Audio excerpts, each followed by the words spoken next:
리부팅 바울이잖아요. 리부팅이라는 게 여러분들이 어떨 때 쓰시는지 모르겠는데요. 저는 이제 컴맹이거든요. 그래서 하다가 뭐가 잘 컴퓨터가 안 되면 껐다 키거든요. 그래서 거기서 잡은 제목이에요. 근데 바울 연구를 지금 전체적으로 지금까지 우리가 신학계에서의 바울 연구가 다시 좀 리부팅 되고 있는 추세이기도 하고요. 또 저는 또 그걸 다시 리부팅하기도 했고 그랬어요. 그래서 그런 얘기를 하는 거고, 우선 이제 바울은 그리스도교 신학에서 지속적으로 굉장히 중요한 존재였죠.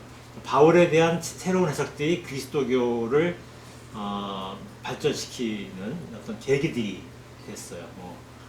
아구스티누스라든가 마틴 루터라든가 또 현대의 칼 바르크라든가 이런 분들이 다 이제 이 바울에 대한 새로운 물음에서부터 신학적인 새로운 체계를 만들어내서 고대에서 중세기로 넘어가는 시기의 신학, 또 근대로 이행하는 시기의 신학, 또 최근에 이제 현대 문제와 갈등하는 점에서 바울을 다루는 신학, 이런 물음들이 다 바울과 관계가 있어요. 예수님은 전제되어 있지만 사실은 바울 해석이 더 그리스도교에서 중요했고, 성서학자들이 제일 많이 쓰는 테마가 바울이에요.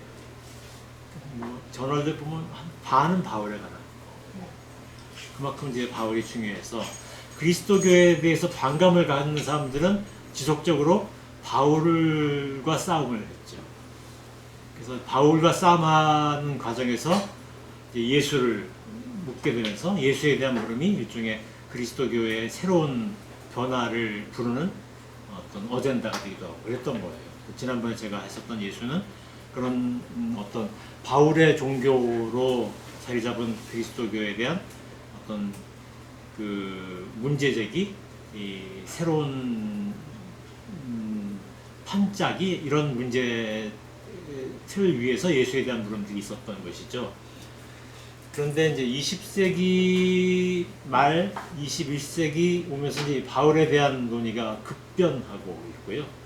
또 최근에는 뜻밖에도 신학자들이 아니라 유럽 좌파 철학자들이 바울을 다루면서 바울에 대한 논의가 신학을 넘어서 인문학의 아주 중요한 논제가 되었고요. 그것이 다시 신학 안으로 들어오면서 신학에서 이제 바울에 대한 새로운 읽기가 아주 맹렬하게 이루어지고 있습니다.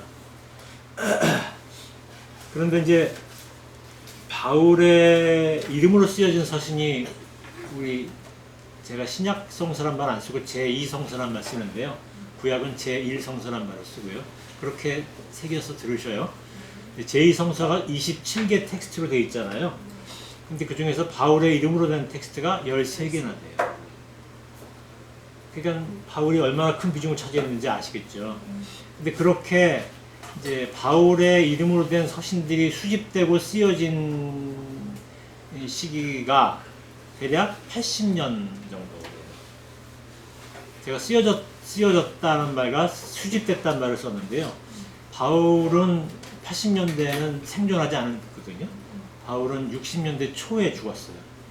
그러니까 바울이 죽고 나서 거의 한 세대쯤 지나서도 바울의 이름으로 쓰여진 문서들이 있었다는 거죠. 그러니까 바울의 위서. 그러니까 우리가 오늘 우리의 관점에서는 저작권이 중요하니까 저작권의 우리 상식에 위배되는 비도덕적인 것처럼 보이지만 이 시대는 그런 게 흔했어요. 그러니까 그렇게 상처받지 않으셔도 되는데, 어쨌든 바울의 이름으로 된 문서들이 수집된 게 27개 중에 13개가 되니까 바울이 얼마나 1세기 말엽에 중요한 그리스도교적 인물이었는지를 미뤄 짐작할 수 있죠. 심지어 바울의 이름으로 쓰여진 것이 아닌데도 바울의 것이라고 생각했었던 문서가 있습니다. 히브리서가 있습니다. 그래서 히브리서까지 치면 14개나.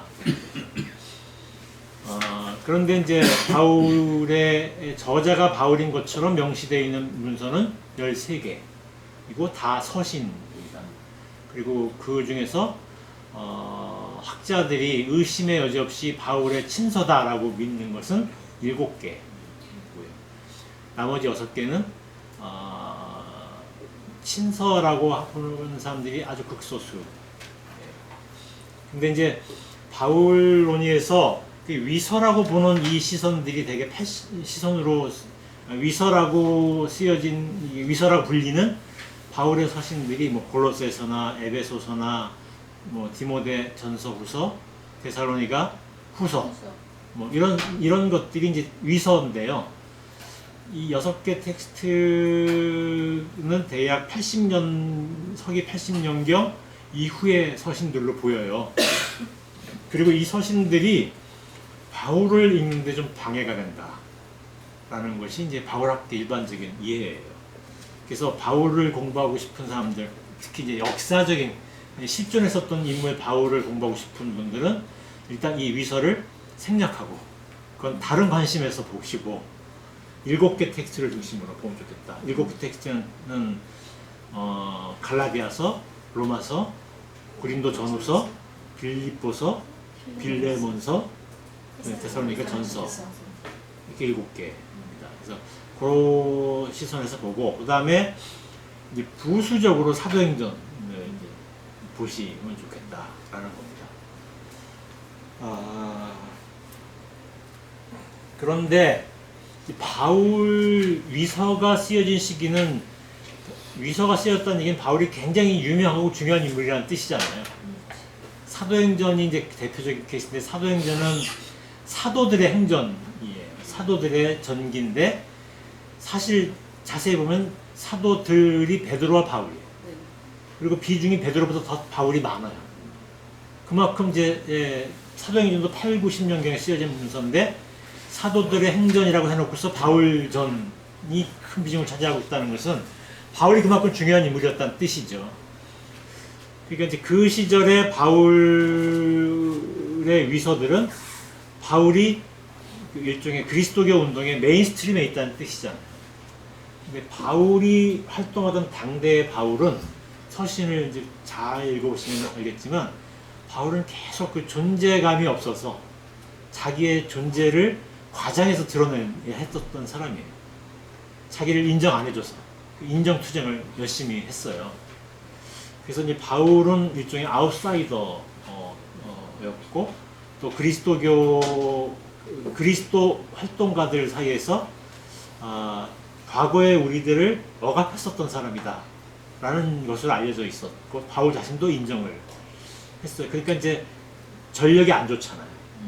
그러니까 이제 이런 것들이 바울을 끊임없이 따라다니면서 바울에게 핸디캡이 됐던 것이죠. 그래서 이제 바울을 이제 묻는 물음들이 이런 친서와 위서를 나눠서 볼 수밖에 없는 거죠. 위서는 바울이 일종의 그리스도파 운동에서 메인스트림의 입장을 대변하고 있는 것처럼 얘기하고 있지만 친서는 마이너리티를 대변하고 있는 그리스도파에서 계속 존재감이 없어서 자기가 뭔가를 드러내기 위해서 투쟁을 해야 했었던 거죠. 그래서 이제 위서를 통해서 바울을 보면 바울이 보이지는 않는다. 그건 오히려 8, 90년대 그리스도파 운동이 보인다라는 거고요. 그 다음에 이제 바울 자신의 서신과 사도행전을 통해서 이제 바울 당대의 바울을 공부할 필요가 있다라는 얘기를 드린 거고요. 본격적으로 이제 바울에 대한 얘기를 하면 예수님이 돌아가신 때부터 얘기를 해야 되는데요. 예수님이 돌아가신 때는 30년대 어간 언제 어느 때로 보여요. 대충 짐작하시죠 그때가. 근데 이제 저는 35년 무렵에 아마 예수님이 돌아가신 것이 아닐까. 35년 6년 무렵에 그렇게 추측을 하는데요. 그 무렵이 이제 바울이 등장하는 출발점에 있는 시간. 우선 이제 팔레스티나 이렇게 생긴 뭐 그래서 예루살렘이 여기쯤 있잖아요. 근데 예루살렘에서 예수님이 돌아가신 직후에 아주 삼엄한 분위기였죠. 예수는 세례자 요한의 추종자로 알려져 있고, 그래서 세례자 요한을 처형한 것처럼 예수도 처형됐고, 예수의 추종자들은 계속 당국의 감시를 받아야 되는 이제 아주 극도의 위기 상황에서 예수님의 추종자들 상당수는 이제 예루살렘을 떠나서 어디론가 고향으로 가거나 어디론가 갔어요. 그 중에서 마르코 복음은 갈릴레아로 간 예수파들의 기억을 담고 있어요. 그런데 누가복음과 사도행전은 예루살렘에 남아있는 예수파들의 기억을 담고 있거든요. 그들이 누구냐면 예수를 따라다녔었던 베드로를 포함한 예수님의 주요 제자들, 그리고 예수님의 어머니 마리아, 그 다음에 동생 야고보, 이런 인물들이 주축이 되는 예루살렘 공동체가 있었는데요. 그런데 예루살렘에는 이들과 별개로 또 다른 공동체가 있었던 것이 포착이 됩니다. 그들은 스테바노스를 대표로 하는 그리스 이름을 가지고 있는 사람들이에요. 사실 베드로는 그리스 이름이죠. 우리가 피터, 영어로 하면 피터인데 이게 그리스 이름, 페트로스가, 이 사람의 이름은 게바잖아요. 그죠? 근데 게바는 아람 이름인데 케파스, 게바 같은 사람을 포함한 이제 아람 이름을 가지고 있는 사람들의 커뮤니티가 하나 있었고, 그 다음에 그리스 이름을 쓰고 그리스 말을 더 익숙하게 하는 사람들이 있었던 것을 보여요. 또 누가 있었는지 모르나 우리가 알고 있는 바로는. 근데 그런 그리스 이름을 가진 그리스 말을 잘 사용하는 사람들은 주로 그런 사람들이 이스라엘 예루살렘 안에서 자기들끼리 회당이 있었어요. 이제 그것을 우리 성서에는 리베르티논 회당이라고, 리버디노 회당이라고 돼 있을 겁니다. 아마 우리 성서에 리버디노 회당이라는 게 있는데요. 사도행전에 나옵니다. 리버디노는 그냥 리버티라는 말의 어원이에요. 그러니까 자유인의 회당이라는 뜻인데, 그 회당에는 그리스 말을 쓴 사람들이 모였던 거예요. 마치 미국의 한인교회, 한국말 쓰는 한인교회가 있듯이 그리스 말을 쓰는 교회가 있는 거죠. 그래서 그리스 말을 쓰는 이스라엘계 사람이나 개종자나 이런 사람들이 예루살렘에 순례를 오거나 이민 오면 일단 이제 어디 옮겨야 되잖아요. 뭐 이렇게 알아야 될 게 너무 많잖아요. 어디다 집을 구해야 할지, 뭐 이쪽 관습은 어떤지, 그런 것들을 서포트해주는 기관이 있던 거예요. 예루살렘의 리버디노 회당은. 근데 이 회당 안에서 스테바노스 같은 그리스 말을 쓰고 그리스 이름을 가진 사람들이 있었는데, 그들이 자기네 회당 안에서 예수를 얘기를 하다가 이 회당 안에서 처형을 돌로 이 하반신을 땅속에 묻는다 그래. 하반신을 땅속에 놓고 꼼짝달싹 못하는데 뾰족한 돌멩이들이 던져서 사람의 이제 형체를 으깨놓는 처형이에요. 아주 잔인한 처형인데, 그렇게 이제 죽은 거죠. 많은 사람들이 아마 죽었을 거고, 그때 그리스 말을 쓰는 사람들, 예수파 사람들이 흩어져서 뭐 사마리아로도 가고 갈릴리아로도 가고 피니키아로도 가고 뭐 이렇게 많이들 갔어요.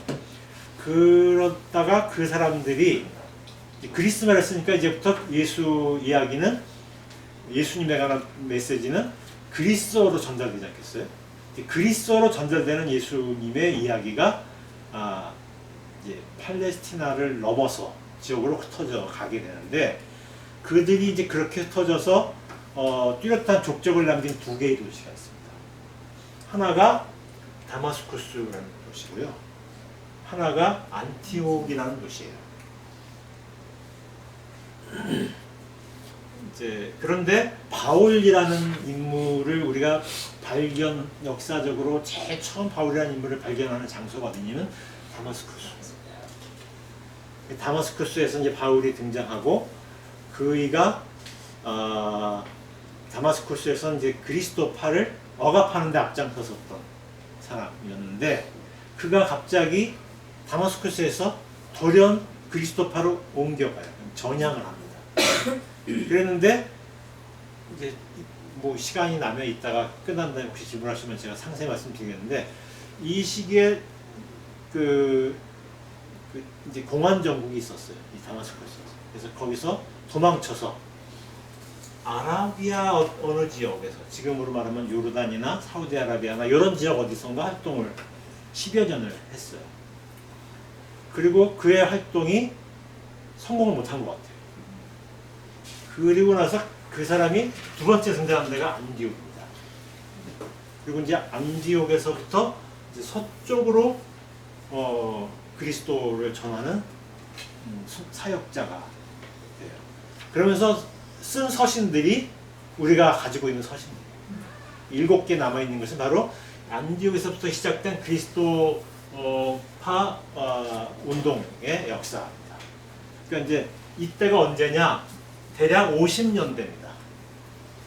그러니까 36년경에 예루살렘에서 그리스말을 쓰는 일부 예수파 사람들이 흩어졌다가 다마스커스, 그 직후에 다마스커스, 이 다마스커스도 36년 또는 7년이에요.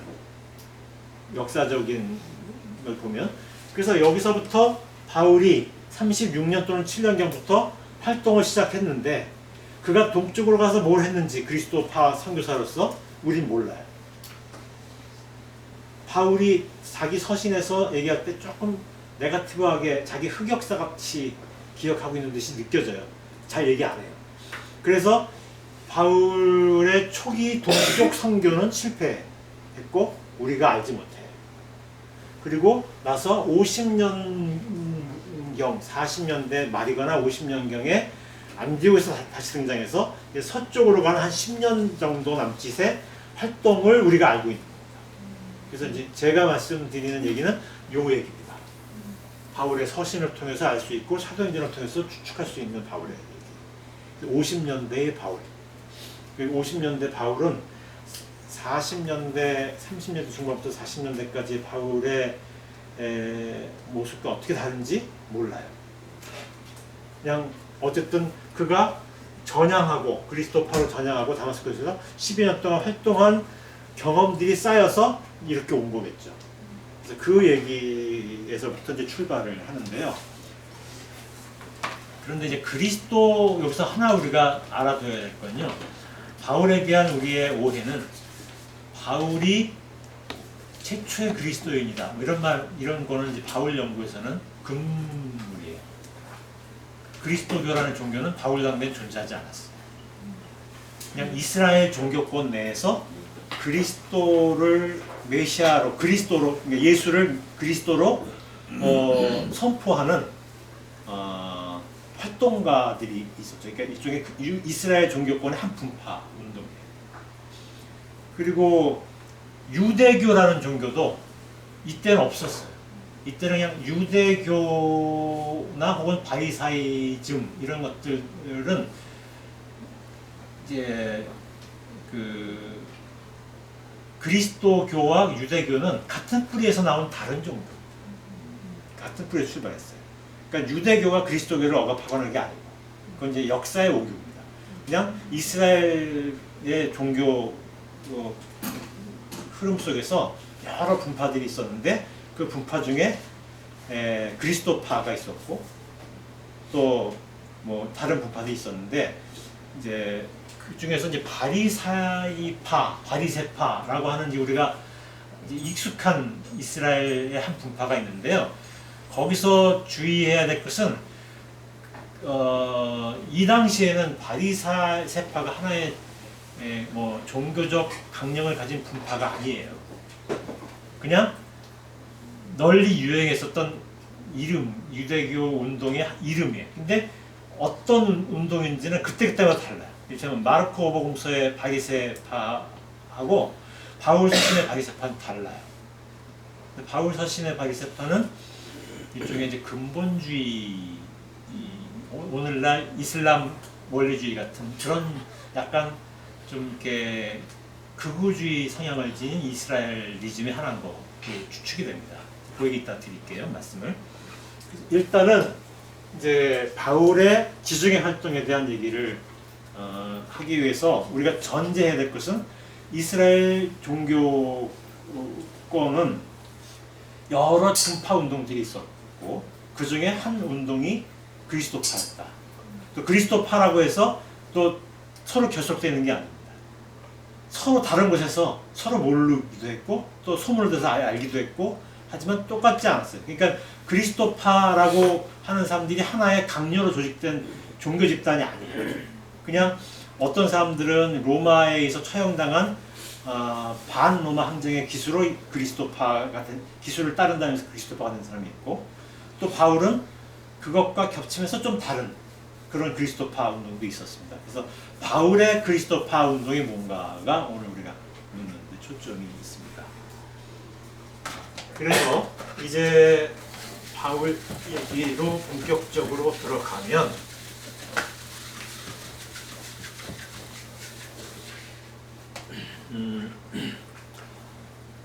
질문인데 네네. 그 당시에 다마스쿠스는 지금 뭐 시리아 네. 쪽이잖아요. 네. 현재. 네. 근데 그 당시에는 뭐 국가 개념이 그런 개념이 아니었고 네. 도시 국가 뭐 이런 쪽. 네. 사실 이게 굉장히 중요한 얘기인데 제가 시간이 길어질까봐 빼먹은 건데 말씀드릴게요. 그러니까 이제 이 팔레스티나가 이제 이렇게 있는데 헤롯 대왕, 헤롯 더 그레이트라고 우리가 책에 나오는 헤롯 대왕의 시대에는 이제 다마스쿠스는 헤롯 대왕의 영토였어요. 사실 그 이전에는 시리아 팔레스티나에서 가장 중요한 도시는 사마리아와 다마스쿠스였거든요. 그 사마리아를 중심으로 하는 국가가 강성한 국가가 있었고 다마스쿠스를 중심으로 하는 강성한 국가가 이 지역에 패권을 들어서 계속 경쟁을 했고 예루살렘은 이제 변방의 작은 마을 같은 그런 도시였어요. 유명하지 않은. 그런데 이제 제국의 그 청동기 시대가 되면서 아시리아 제국, 바벨로니아 제국, 메데 제국, 그다음에 페르시아 제국, 또 서쪽에서 온 그 알렉산드로스의 군대와 또 그 이후에 헬레니즘 제국 그 시대가 되면서 그 예루살렘은 아니 사마리아나 다마스쿠스 이제 그 제국들이 군대가 거쳐가는 곳이에요. 그러니까 이제 이를테면 메소포타미아 중원에 있는 국가들은 동진을 하면 이집트를 정복하려고 터키 지역의 아르메니아 지역에서의 제국들은 이집트를 정복하러 올 때 또 사마리아를 거쳐가요. 이집트가 팽창할 때 사마리아를 거쳐가요. 그러니까 이제 사마리아나 다마스쿠스 이제 이게 제국들의 역사 속에서 그 아주 그 순환의 역사를 거친 거죠. 그러니까 그래서 회복할 수 없을 만큼 많이 이제 다치기도 하고 다시 회복하기도 하고 그래요. 그런데 헤롯이 죽은 다음에 이 다마스쿠스는 일종의 도시국가처럼 주인 없는 도시 됐어요. 그렇지만 헤롯의 한 40년 가까운 통치 기간 동안 이스라엘 사람들이 많이 가 살았기 때문에 이스라엘 커뮤니티가 발달돼 있었죠. 그런데 그 로마 제국이 정복하지 못한 그 동쪽에 거대한 제국이 있었어요. 이게 그 나바테아국이라는 인데요. 제가 이 책이 리버틴 가울이 2013년도에 출판 문화재단에서 올해의 책으로 선정될 뻔했거든요. 마지막 2권까지 올라갔어요. 근데 졌어요. 제가 누구 딴 책 때문에 떨어졌어요. 그래서 약간 자존심도 상하고 그래서 뭐야 그랬는데 또 교수가 쓴 거겠지 뭐 그랬는데 어마어마한 책이 나온 거예요. 정수일 씨라고 혹시 아세요? 깐수 북한 사람인데 이 사람이 이제 천재 엄청난 사람이에요. 이 동아시아 학의 이슬람 학에서는 세계 최고의 권위자 중에 하나인데 그분이 이슬람 학자인데 필리핀에서 교수를 하다가 한국에 와서 간첩 사건에 걸려들어서 했는데 무죄가 되고 한국에서 교수를 하셔요. 이분이 그 실크로드 연구를 하시는데 실크로드 연구 중에 이분의 실크로드 연구 중에 꽃이 실크로드 사전 한 5만 원 가까이 할 거예요. 한 10년 연구한 책인데 그 책이 저랑 같은 시기에 나왔고 저는 명함도 못 내면 책이 진짜 어마어마한 책인데 이게 말씀 왜 드리냐면 이 시대가 로마 제국 시대잖아요. 중국에 한 나라가 있고 로마와 한 나라 사이에 실크로드가 도처에서 만들어지고 있었어요.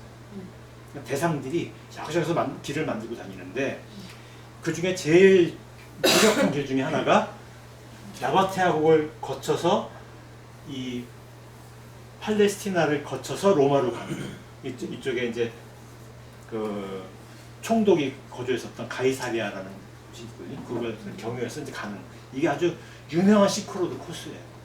그래서 이제 이 갈릴레아 지의 통치자인 안티파스라는 헤롯의 아들인데 그이하고 그이가 이 나바테아국의 부마 사위가 됐어요. 일종의 실크로드를 위한 중개무역으로 한몫 하고 싶어서 그런 거예요. 그런데 36년 무렵에 이 다마스커스가 3년 4년 요 무렵에 다마스커스가 나바테아국의 땅으로 병합됐는데 나바테아국의 이 당시 왕이 아레타스 2세라고 나바테아국의 최절정기의 왕인데요. 그가 다마스커스를 잘 통제 못하다가 36년경에 다마스커스를 자기 통제 영하로 넣어요. 그게 나바테아국의 영토가 된 거예요. 그래서 이제 아랍국의 영토가 된 거죠. 그리고 그 계기가 된 사건이 이제 있었는데 저 추측으로는 이제 이스라엘계 급진주의자들이 다마스커스에서 그리스도파들을 이제 처형하려고 막 여기저기서 거리를 다니면서 막 린치를 가하고 테러를 하는 일들이 있으면서 나바테아국 황제가 개입해 들어갈 수 있는 이스라엘계 공동체의 자치적인 어떤 그런 이스라엘 공동체에 개입해 들어갈 수 있는 명분을 만들었던 거 아닐까 추측이 돼요. 그래서 이제 이때 다마스커스는 나바테아국의 영토로 병합이 확고하게 되고요. 나바테아국에서 이스라엘계 커뮤니티의 회당 예배나 이게 억압을 당해요. 그때 바울이 도망쳐. 됐나요? 선생님. 네. 다시 이제 바울 얘기로. 나바테아인이라고 나오죠. 네네. 네, 이게 이제 우리 서양 역사에 익숙한 이제 우리나라는 잘 안 배우는데 사실은 이제 메소포타미아 역사를 공부할 때는 정말 중요한 국가입니다. 그런데 이 바울의 이제 50년대 활동에서 바울을 이해하는데 이제 중요한 키워드가 있는데요. 바울의 신학하면 이제 우리가 그 대표적인 신학이 뭐냐면 의인론이라고 불리는 거예요. 그게 뭐냐면 나는 의롭지 않은데 하나님이 내가 의로운 행위를 안 해도 의롭다고 간주한다는 거예요. 쳐준다는 거예요. 의롭다고 인정해준다. 그래서 의인론이라고 혹은 칭의론이라고 부르기도 해요. 이게 이제 프로테스탄트가 중요시 여기는 루터교들이 그래서 가톨릭 신자들은 되게 싫어하는 용어였는데 근데 이제 바울 신학에서 제일 많은 논문이 의인론 연구예요. 근데 이제 문제는 이 의인론이 바울이 이 의인론을 아무 데서나 펴질 않아요. 로마서나 갈라디아서에 있고 밖에 뭐 고린도서 조금 있고 뭐 이렇게 이제 의인론이 잘 안 나오는데요. 의인론이 나오는 텍스트를 보면 바울이 영락없이 누군가 싸우고 있어요. 네, 그때 누군가 싸우냐면 유대인들과 싸우고 있는 겁니다. 그러니까 유대인들과 싸울 때 쓴 바울의 무기예요. 그럼 이 유대인, 바울이 유대인이라고 부르기도 하고 바리사이라고 부르기도 하는 이 보이시죠? 네, 하얀 거가 잘 보여요. 네, 이들은 다른 텍스트와 달리 바울의 텍스트에서 어떤 용례냐면 이 사람들이 강조하는 게 할례. 모든 이스라엘인들이 할례 받는 게 아닙니다. 모든 이스라엘 사람들이 할례 받게 된 것은 2차 대전 때 나치가 별을 달아주면서부터 할례 받은 겁니다. 혹은 2세기 중반에 하디라는 수상제가 이스라엘의 반란을 두 번째로 일으켜갖고 이제 보복을 하기 위해서 증세 모든 이스라엘인들에게 세금을 부과해요. 인두세를 부과합니다. 2드라크마를 부과하는데 문제는 누가 이스라엘인지 어떻게 알아요? 그래서 할례를 받으라고 강요합니다. 이스라엘인들이 자기 종교 때 받는 게 아니라 로마 황제가. 그래서 이제 바지를 벗겨보는 거예요. 이스라엘인지 아닌지 보려고.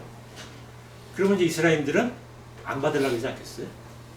그러니까 이제 이런 역사, 그러니까 할례라는 모든 이스라엘인들이 받는 문화 속에 있었던 게 아닌데 어쨌든 할례를 받는 것을 주장하던 사람들이 있었어요. 그 중에 하나가 바리사이, 바울의 텍스트에 나오는 바리사이. 다른 텍스트나 바리사이는 좀 달라요. 근데 이 할례라는 것은 우선 남자들이 받잖아요. 이게 이제 여성 혐오주의적 코드예요. 또 하나는 할례는 이스라엘 혈통을 강조하는 순혈주의적 코드예요. 그럼 이제 이 시기에 개종자들도 있었거든요. 개종자들도 받으면 되잖아요. 근데 개종자들 중에서 이제 누가 받을 수 있냐면 단식을 할 수 있어요. 그 다음에 안식일 날이 아닌 날도 경건하게 살기 위해서 단식을 또 일주일에 이틀을 안 먹고 영양실조에 걸리지 않을 수 있는 사람들이 할례 받을 수 있는 거예요. 율법을 지킬 수 있으니까. 또 그 밖에 뭐 회당 예배가 있을 때 일거리가 생겨도 회당 예배에 참여할 수 있는 사람들이, 그런 사람들이 이제 의로운 사람이 되는 거죠. 할례 받을 수 있는. 근데 이스라엘 사람들은 그래도 좀 관대하게 대우를 받으니까 조금 율법을 덜 열심히 지켜도 다 가능한데, 개종자는 더 엄격하게 했던 것 같아요. 그래서 개종자들은 할례 받으려면 이제 일종의 직업도 안정돼야 되고, 쉬는 날을 자기가 확보할 수 있어야 되고, 이제 영양실조에도 안 걸릴 수 있어야 되고, 이런 사람들이 되는 거죠. 근데 문제는 누가 개종자인가? 근데 이제 이 시기에 그 터키 지역에서 한 도시에서 이스라엘계 커뮤니티 회당이 하나 발견됐거든요. 60년대에. 그리고 그 회당이 한 10여 년쯤 지나서 80년대에 비석이 하나 발견됐어요. 한 3m 되는 큰 비석이. 거기에는 한 150명의 사람이 이름이 쓰여져 있는데 세 범주로 분류가 되어 있습니다. 하나는 유대인, 그러니까 이스라엘인, 하나는 개종자, 하나는 하나님을 경외하는 사람. 우리 사도행전에 보시면 하나님을 경외하는 사람이라는 용어가 나와요. 이 세 범주가 있는데 유대인이 절반이 조금 넘고요. 하나님을 경외하는 사람이 절반이 조금 안 되고요. 그 다음에 개종자는 3명인가 밖에 없어요. 150명. 근데 이 하나님을 경외하는 사람들은 이스라엘 사람이 아닌데 이스라엘 종교에 대한 존경심을 표하거나 뭐 그런 사람들이거든요. 근데 여기에 시의원이 9명이 들어가 있어요. 시의원이라는 건 뭐냐면 원로원 의원이라는 뜻입니다. 귀족이 9명이나 포함되어 있어요. 그러니까 이제 학자들이 하나님을 경외하는 사람들은 직업과 신분이 빵빵한 사람들이구나. 근데 이제 문제는 하나님을 경외하는 사람들은 이 이름은 개종자보다 이스라엘 종교에 귀의한 정도가 낮아요. 덜 귀의해요. 근데 이 사람들은 이스라엘 사람도 더 열심히 개종자로서 귀의를 했어요. 그러면 당연히 개종자가 더 높게 평가받아야 되잖아요. 근데 많은 문헌들을 보면 개종자는 끊임없이 욕을 해야 되고 하나님을 경외하는 사람들은 되게 오죽해요.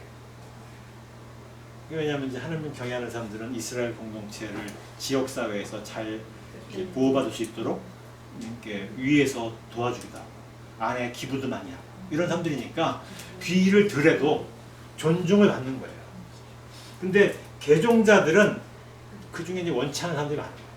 한국에 와서 그 난민 신청해서 한국이 되고 싶다고 해도 안 해주잖아요. 그런 사람들이란 말이에요. 그러니까 이제 이게 개종자들에 대해서 이제 까칠한 거죠, 이스라엘이. 그런데 이제 이 시대를 읽어보면, 이 시대를 보면 이게 더 신랄한데요. 이때가 50년대잖아요. 근데 이제 로마 제국, 로마 공화정 시대 때 로마가 엄청나게 이제 공화정 후기 때 이제 엄청나게 정복 국가가 돼서 영토가 무지하게 빨리 팽창하잖아요. 그러니까 미국이 팽창 20세기 초에 막 엄청나게 팽창하잖아요. 19세기, 20세기에. 근데 미국 사회를 통합하기가 쉽지가 않으니까 그땐 전보, 모로스보를 통한 전보하고 기차 정도가 이제 미국을 그 팽창하는 속도를 따라갈 수 있는 통합의 매체인데 그걸 통합시키기가 어려우니까 미국이 연방제 사회로 발전할 수밖에 없었던 거예요. 여러 독립된 정치 단위로. 연방계 중앙 그래서 이제 연방 정부는 지역 정부를 통합하기 위해서 가진 노력을 다하지만 잘 안 되는 거죠. 그런데 이제 이 고대 로마는 더 하단 말이에요. 또 이제 미국은 이게 땅덩어리 하나지만 로마 제국은 길게 편제되어 있단 말이에요. 그러니까 이제 이 교통 시설 이게 로마는 도로 하나가 이제 로마가 군사용 도로 하나가 그 로마를 통합할 수 있는 무기예요. 그러니까 이제 쉽지가 않은 거죠. 그렇게 해서 겨우겨우 이제 통합해서 3세기 때 그리스도교를 공인했었던 콘스탄티누스 황제는 로마를 두 쪽으로 나눠버리잖아요. 동쪽과 서쪽으로. 통합하기가 너무 힘든 사회에서 그런 거예요. 그런데 이제 이렇게 막 팽창을 하던 이 로마 사회를 이제 전쟁을 좀 팽창을 하다가 더 팽창 전쟁을 해갖고 로마 사회를 통합하기 너무 어려워지니까 옥타비아누스가 정복전쟁 중단을 선언해버려요. 정복전쟁 안 한다 그러면 되는데 또 멋있게 포장을 해요. 팍스 로마나. 이게 왜 결혼식 할 때 PX 이렇게 쓰여 있잖아요. 팍스 크리스투스, 팍스 로마나를 초기 그리스도인들이 패러디한 거예요. 그러니까 로마의 평화와 다른 그리스도의 평화가 있다 이런 얘기 있잖아요. 근데 로마의 평화는 정복전쟁 안 한다 이 얘기입니다. 이제 까놓고 얘기하면. 정복전쟁 안 하면 이제 내치에 힘쓸 수 있고 사회를 통합할 수 있는 이제 사회의 분열을 막을 수 있는 그래서 끊임없이 뭐 무슨 3두 정치 1차 3두 2차 3두 이렇게 막 로마 사회가 분열되기 때문에 불안정한 통치 체계를 안정화시키기 위한 노력들을 하려고 옥타비아누스가 이제 정복전쟁 중단 선언을 했는데 옥타비아누스가 꿈에도 생각 못했었던 한 문제가 생긴 거예요. 그게 뭐냐면 로마 경제가 파탄날 지경으로 위기에 처. 왜냐하면 정복전쟁을 하니까 문제는 노예 공급원이 차단돼요. 그러니까 로마는요 이제 다른 제국은 황제가 군대를 끌고 어디론가 출병할 때 군대는 뼈대만 있고 병사들은 이제 다 차출한 병사거든요. 그러니까 다 이렇게 이 사람들이 그 곡괭이 들고 삽 들고 땅 파던 농민들이 어느 날 무기 들고 출정하는 거예요. 그러니까 이 사람들은 전쟁의 전문가들이 아니죠. 그러니까 이때는 이제 이때 전쟁의 중요한 건 쪽수예요. 그런데 이제 로마는 정규군이 전쟁을 치르는 나라입니다. 그 정규군이 한 40만 정도가 됐다고 그러고 이 40만의 정규군이 각 지역의 군단들이 이제 흩어져서 주둔하고 있어요. 그 군단 주둔하고 있는 이제 로마 부대들의 이제 사령관들이 로마 황제가 되죠. 그러니까 로마 황제가 될 수 있는 제일 좋은 직업은 군인이에요. 군벌 국가이기 때문에 그래요.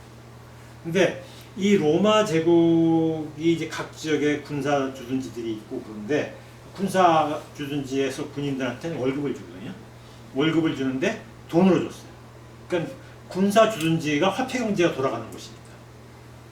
다른 곳에서는 물물 교환이 많았다면 그 화폐 경제가 돌아가는데 군사들이 수만 명이 주둔하고 있고 하니까 그 지역에 당연히 상권이 만들어지잖아요. 그러면 이제 이쪽에 기지촌 도시가 되는 거예요. 근데 이제 문제는 군인들은 전쟁이 터지면 움직이잖아요. 군인들이 대부분 뭐 10,000명 되는 주둔지가 한 6, 7천 명이 이동한다. 그러면 그 도시의 상인들이 대거 따라가는 거예요. 그러니까 이제 고대의 다른 제국들은 병사가 죽으면 병사를 보충하는 것도 이제 중요하고 식량도 보충해야 되고 무기는 창 같은 게 무기인데요. 창이 보충이 안 되면 창은 던지는 무기이기 때문에 이게 던지는 무기가 보충이 안 되면 병사들이 무기를 안 던져요. 적을 향해 던져야 되는데 안 던져요. 그러니까 이제 무기를 보충해 줘야 되는 거예요. 그러니까 이제 이런 일들이 고대 제국들은 항상 중요했고, 근데 그걸 병참을 위해서 병참 부대가 따로 운영돼서 계속 끊임없이 왔다 갔다 하면서 이제 하는데 그게 이제 원활치 않거나 습격을 당하면 난리가 나는 건데요. 로마군은 상인들이 따라다니는 거예요. 이게 상인들이 그걸 보충해 주는 거예요. 그럼 상인들은 뭘 얻느냐? 약탈할 수 있는 권리입니다. 근데 상인들이 뭘 약탈했냐면 사람을 약탈했어요. 그게 노예입니다. 그래서 로마제 사회는 노예제 사회가 유지될 수 있었는데 노예제는 생산성이 매우 낮은 그 경제 시스템이거든요. 왜냐하면 노예가 얼마나 일을 게을리 하겠어요. 창의적으로 안 하고 시키는 것만 할 거 아니에요. 그러니까 이제 이를테면 땅을 우리나라도 그 외거 노비 노예인데 소작처럼 아예 외 밖으로 내보내서 독자적으로 경작하게 하는 노비들이 있잖아요. 그런 노비들은 자기가 땅을 생산적으로 경작을 해서 주인한테 바칠 것만 바치고 나머지는 자기가 살 수 있으니까 이제 생계가 더 유리한 거예요. 그만큼 이제 창의적으로 노동한다는 건 굉장히 중요한 건데 노예 노동은 이제 창의적인 노동이 잘 안 돼요. 그 다음에 노예는 잘 못 먹고 혹독하게 노동하니까 잘 죽어요. 그러니까 이제 이게 손실이 너무 큰 거예요. 그 다음에 수명도 길어야 10년밖에 되죠. 게다가 이제 그 노예 노동은 관리자가 또 필요해요. 예를 들면 소작을 준다. 그러면 이제 관리자 필요, 자기가 알아서 해서 바치는 건데, 그러니까 이제 비용이 많이 드는 건데요. 그럼에도 불구하고 노예제가 지중해 지역의 해안 지역 일대에서는 전 노동력의 한 40%가 노예였대요. 그러니까 노예 경제가 굉장히 중요했던 건데, 그게 가능했던 이유는 무한 공급 시스템이 있기 때문이에요. 무한 공급 시스템은 전쟁이란 말이에요. 근데 전쟁 중단 선언을 해버리니까 이제 노예 공급이 차단되니까 노예 값이 오르는 거예요. 노예 생산량은 떨어지는데 노예 값이 오르니까 이제 노예가 이제 죽거나 없어지면 보충해야 되는데 값이 비싼 거예요. 그리고 또 같은 땅에서 생산을 해도 생산성이 떨어져요. 그러니까 이제 노예 소유주들이 노예를 데리고 있으려면 이제 밥값이 드니까 이제 불리한 거죠. 그래서 노예를 풀어주는 거예요. 근데 이제 노예를 풀어주면 자유를 주는 게 아니라 유기견처럼 방출하는 거예요. 지금 우도 가면 유기견이 많대요. 여행 가서 버리고 온다는 거예요. 그래서 우도에 그 사회적 문제가 된대요. 유기견들이. 근데 주인들이 노예를 방출해. 그 방출된 노예들이 이제 살아야 되니까. 이게 이제 가장 처참한 존재들인데, 노예는 그나마 밥이라도 주는데 이건 밥도 얻을 수 있는 기회가 없는 거예요. 이 사람들이 어디로 가냐면 도시로 몰려갑니다. 근데 도시도 어떤 도시로 가냐면 인구 혼합 현상이 심한 도시로 가요. 그러니까 이제 이 고대에 글로벌라이제이션이 있었어요. 헬레니즘 시대에 지중해를 무대로 하는 전쟁, 지중해를 무대로 하는 무역 이렇게 활발해지면서 도시들이 이제 인구 이동이 굉장히 많아졌고, 특히 몇몇 도시들은 토착 인구보다 이민자들이 더 많은 도시들이 있어요. 알렉산드리아라든가 또 고린도라든가 데살로니가라든가 이런 도시들이 그런 곳인데, 그런 곳으로는 노예들이 오는 거예요. 일단 이제 노동의 기회가 많으니까 메트로폴리탄. 근데 바울이 활동한 곳이 거기예요. 그러니까 바울과 엮이지 않을 수가 없는 거죠. 근데 이런 도시들에서 이제는 이제 이런 20세기 초 미국의 뉴욕을 보면, 우리 영화 많이 보면 많이 나오잖아요. 저기 레오나르도 디카프리오가 주연한 영화인데 제목이 뭐더라? 아일랜드 갱 얘기하는 거 있어요. 하여간. 네? 네, 제가 기억이 안 납니다. 그리고 또 마피아 뭐 이런 게 이제 일종의 자치결사체가 생기는 거예요. 왜냐하면 전통적인 치안이, 그 사회에 전통적으로 유지되는 치안이 자기들을 보호해주지 못하니까 이민자 집단들이 자기를 보호하기 위해서 이제 일종의 자경 시스템이 생기는 거예요. 그런 게 이제 일종의 자치결사체들의 등장을 하게 하는 거고, 이스라엘도 그런 도시들에서 시나고그 공동체가 생기는 거예요. 시나고그가 회당이라고 이거 번역하잖아요. 시나고그 공동체가 생기는 거예요. 그 시나고그는 예배 공간이 아니고 예배 공간이기도 하지만 이스라엘, 그 도시의 이스라엘 사람들의 일종의 커뮤니티의 센터입니다. 거기에 중심으로 이스라엘 사람들이 있는 거예요. 그러니까 우리의 회당 멤버의 누가 어떤 집단들에 의해서 집단적으로 린치를 당해서 부상을 당했다 혹은 죽었다. 그런데 이스라엘 회당 사람들이 때로 몰려가서 보복을 하는 거죠. 또 힘이 더 있으면 이때는 뭐 시의원들이 많다거나 그러면 이제 당국의 힘을 빌려서 그렇게 보복도 할 수 있는 거죠. 이스라엘 해당 공동체 그런 게 유명한 도시들이 몇 개가 있어요. 그러니까 이제 이런 자치결사체라는 것은 이 도시에서 되게 중요한 생존의 장치예요. 그런데 이제 이 방출 노예들이 도시로 와서 이제 이 사람들이 어디로 가겠어요? 하급 노동시장으로 들어가지 않겠어요?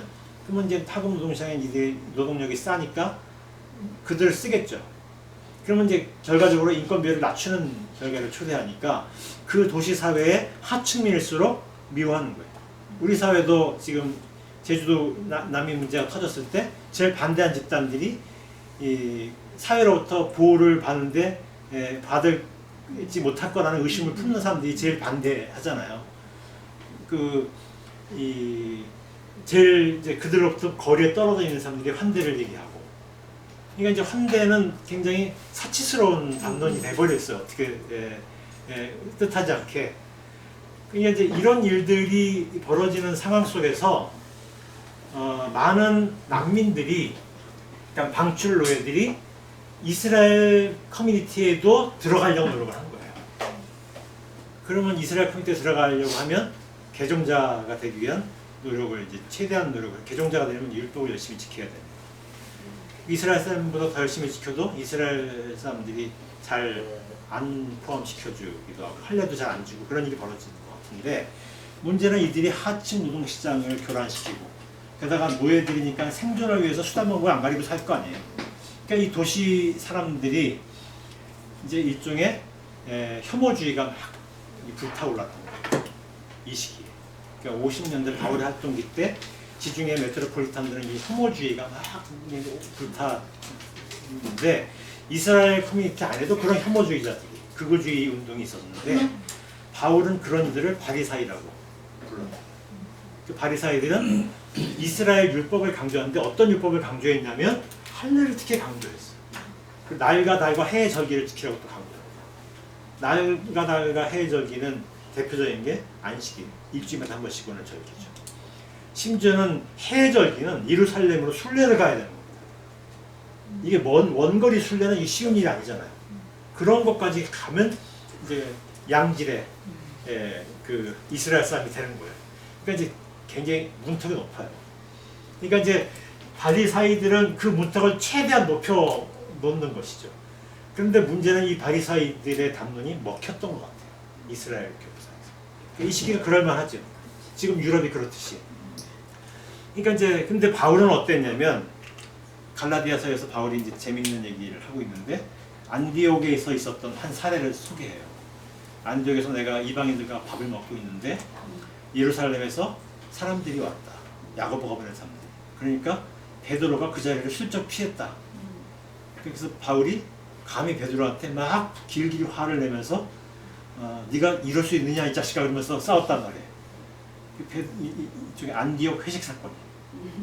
이 회식 사건 이후에 이제 바울은 이제 베드로나 야고보나 이런 사람들하고 이제 척을 지면서 대입했는데, 이제 여기서 핵심은 뭐냐면 밥을 같이 먹었냐 안 먹었냐가 중요한 건 뭐냐면, 이 회당 안에 그 안디옥 회당 안에서 바울이 이제 갈라디아서에서 한 얘기잖아요. 갈라디아서 바울이 한 얘기가 뭐냐면, 유대인이나 이방인이나 남자나 여자나 자유인이나 노예나 아무 차별이 없다. 그래서 같은 밥상에서 먹는다. 지금은 이제 좀 다르지만 제가 소년 시절일 때 60년대인데 저희 집도 그랬고 많은 집들이 아마 여러분들도 그러셨을 것 같은데 남자 밥상, 여자 밥상이 나뉘어 있지 않았어요? 네. 그죠? 최근까지도 그래요. 근데 이게 2000년 전. 또 신분제 사회예요. 그러니까 이제 고귀한 신분과 천한 신분이 같은 밥상에서 먹기가 그런 거예요. 심지어 노예들하고도 같이 밥을 먹는 일이 벌어진 거예요. 바울의 공동체에는. 바울이 예수를 받아들인 코드가 그거예요. 바울은 예수를 받아들이는 순간 하나님 앞에서 모두가 차별 없다라고 주장했던 거예요. 물론 바울이 자기 몸에 배어 있는 그 차별 의식이 있는 것 같아요. 그래서 이제 특히 이제 여성에게 고린도서에서 이제 약간 폭언도 하고 그러거든요. 그래서 그런데 어쨌든 자기 몸은 못 따라줄지언정 자기가 노력했었던 거는 뭐냐면 그리스도 안에서는 누구나 다 한 밥상에서 같이 밥 먹고 같은 동등한 동료다라는 겁니다. 고린도서에서 보면 이제 여성들이 방언을 하고 남편과 성관계를 거부하면서 공적 자리에서 발언을 하는 일들이 벌어졌거든요. 그때 바울이 이제 눈치를 본 것 같아요. 그래갖고 그 싸움에서 남자 편을 들거든요. 그래서 두고두고 이제 바울이 여성 신학자들한테 난탈당합니다. 그런데 이제 그런 바울이 있지만 동시에 바울이 자기가 하고 싶었던 공동체는 그게 아니에요. 그러니까 자기가 공동체 안에서 공동체 지도자들을 건드렸을 때 생길 수 있는 위험에 대한 이제 어떤 소심한 반응이었을 거예요. 그리고 또 자기가 감옥에 있을 때 자기를 돌봐주러 온 한 노예가 있어요. 오네시모라는. 근데 이제 빌레몬서라는 서신에서 빌레몬이라는 사람이 노예 소유주예요. 자기한테 온. 그 사람한테 이제 편지를 쓰면서 이 오네시모를 변명해주면서 오네시모가 나에게 있도록 허락해달라 이렇게 얘기를 해요. 이게 이제 바울이 노예제를 폐지한 게 아니라 오네시모만 돌봐주는 거예요. 자기 일을 돌봐준 사람만.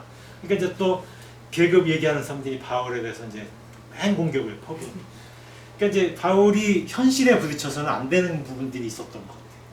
근데 그가 주장했었던 것은 그럼에도 불구하고 이런 이제 어떤 인종적, 성적, 계급적 편견을 넘어서는 그리스도 안에서 모두가 다 동등한 사회를 만들고 싶었던 것 같아요.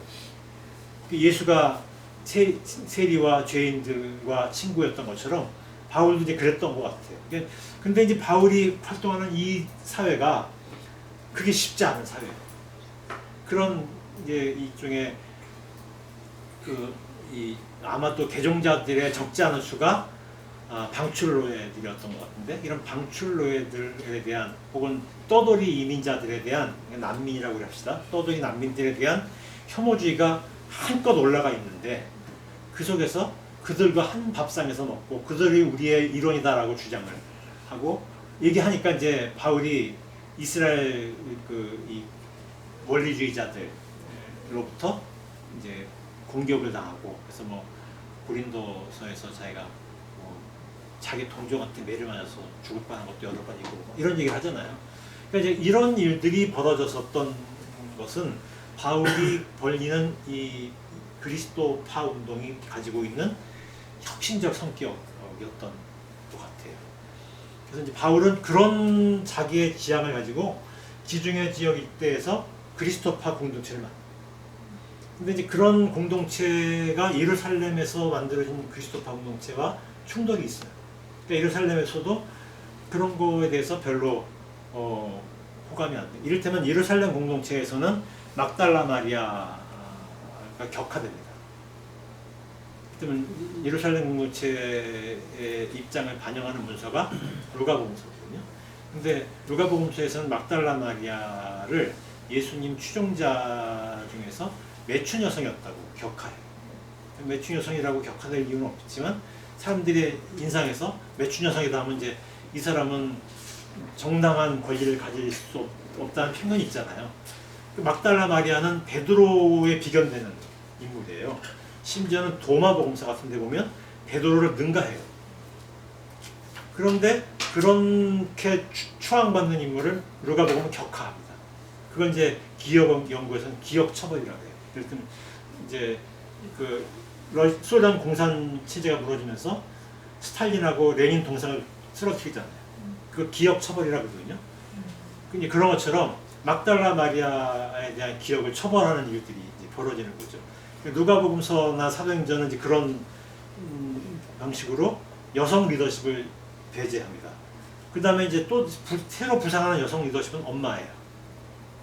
그러니까 이제 모성성은 강조해요. 그러니까 이제 여성주의자들 입장에서 이제 모성성은 강조되지만 모성이 아닌 여성은 격화되는 것이죠. 그래서 이제 사도행전에 나오는 여성들은 되게 돈이 많고 서포트하는 여성들입니다. 활동하는 여성들이 아니에요. 그러니까 이제 그런 게 이제 누가복음서 가지고 있는 이제 오늘 여성주의자들이 볼 때 문제적인 요소인데 바울은 그런 예루살렘적 전통과 충돌을 한 거죠. 그 바울에게서는 이제 그 바울의 동료 중에 가장 중요한 동료 중에 하나가 브리스가와 아굴라. 근데 부부예요. 근데 브리스가가 부인입니다. 근데 바울의 서신에서 여러 번 언급되는데 항상 브리스가가 먼저 나옵니다. 이건 굉장히 이상한 현상. 그래서 이제 바울의 운동 그룹들 사이에서 브리스가가 굉장히 중요한 걸출한 인물이었다는 걸 시사하는 것이죠. 그래서 이제 그런 이제 방식으로 바울은 이제 예수를 기억하면서 예수를 기억한 바울의 코드가 이제 이런 거였다는 거죠. 그래서 그는 이제 의인론을 주장을 했는데 그 의인론은 율법을 지키지 못해서 할례를 못 받아서 이스라엘 사회의 정상적인 멤버십을 갖추지 못해서 우리는 그들을 내쫓을 수 있다라는 주장을 하는 이들에 반대하는 겁니다. 그들은 우리들에게 우리 공동체에 하나도 흠결이 없는 이론이다. 이건 이제 오늘날 자크데리다라고 하는 철학자가 무조건적 환대라는 말. 그 무조건적 환대 말 속에는 그들이 우리 사회 내에서 범죄자일지라도 나에게 해를 끼칠지라도 우리는 환대 제도를 시스템화해야 된다라는 얘기를 포함하는 말이에요. 그러니까 이제 그것이 이제 너무 어려운 도전적인 말이잖아요. 바울이 주장한 게 이제 그런 문제제기예요. 그러니까 이제 바울은 오늘날 난민 문제가 지금 이 인류 역사상 지금 제일 많은 수의 난민들이 세계를 떠돌아다니고 그 난민들의 대다수가 유럽을 떠돌아다니면서 지금 유럽 사회는 극우주의가 아주 날뛰잖아요. 2차 세계대전 직후에 난민 현상이 너무 심각해서 난민 문제가 그 유럽의 파시즘 등장에 중요한 역할을 했거든요. 그러니까 한나 아렌트 같은 사람이 그런 주장을 해요. 난민 문제가 유럽 파시즘의 배경이 돼요. 근데 이 파시즘이 2차 세계대전을 낳았고 그러면서 유럽은 엄청난 재앙을 2차 세계대전을 겪은 지 얼마 안 돼서 엄청난 재앙을 겪었잖아요. 그래서 유럽 사회는 전 세계 어느 사회보다 파시즘에 대한 경각심이 굉장히 높은 사회예요. 그런데 유럽이 파시즘화되고 있어요. 이제 그런 것처럼 지중해 고대 바울 당시에 이스라엘 지중해가 이제 그런 그 일종의 극우주의가 범람하고 있었고 그런 극우주의에 대항하는 그리스도파 운동의 한 예가 바울 운동에서 우리가 발견된다는 것이죠. 그래서 오늘 제가 아까 처음에 이 책이 2013년이 아니라 2017년이나 8년에 나왔으면 조금 더 팔렸겠다 싶은 생각을 하는 이유는 지금 우리 사회에 이제 난민 문제가 중요한 문제가 됐어요. 불과 500명인가요? 들어온. 사실은 실제 우리나라에 들어온 난민이 더 많지만 당론적으로 문제가 된 것은 제주 난민이잖아요. 예멘에서. 그러면서 이제 우리 사회가 난민 문제가 바야흐로 한국 사회의 혐오주의를 낳는 중요한 키워드가 되고 있잖아요. 또 이제 개신교는 그것보다 더 심한 게 이제 동성애자에 대한 혐오주의가 많고, 그래서 한국 사회에서 이제 극우주의 현상이 이렇게 이념적 극우주의는 좀 후퇴하나 일종의 이제 배타주의적인 인종적인 성적인 배타주의가 그걸 향해 치닫고 있는 사회가 된 것 같아요, 우리 사회가. 그래서 막 우리 사회는 서로 냉정을 잃고 싸우는 게 익숙해 있고 그런 속에 이제 우리가 그리스도인으로서 바울을 기억한다는 건 뭔가? 바울은 우리에게 다이렉트로 해주는 말이 지금 이 시대에 있는 것 같아요. 그래서 제가 말씀드리는 바울은 그런 얼굴로 내게 다가와 있다. 그렇게 드리려고 합니다. 여기까지 할까요? 네.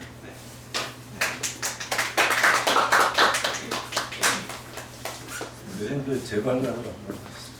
근데 시간이 많으니까요. 네, 책을 네. 내년에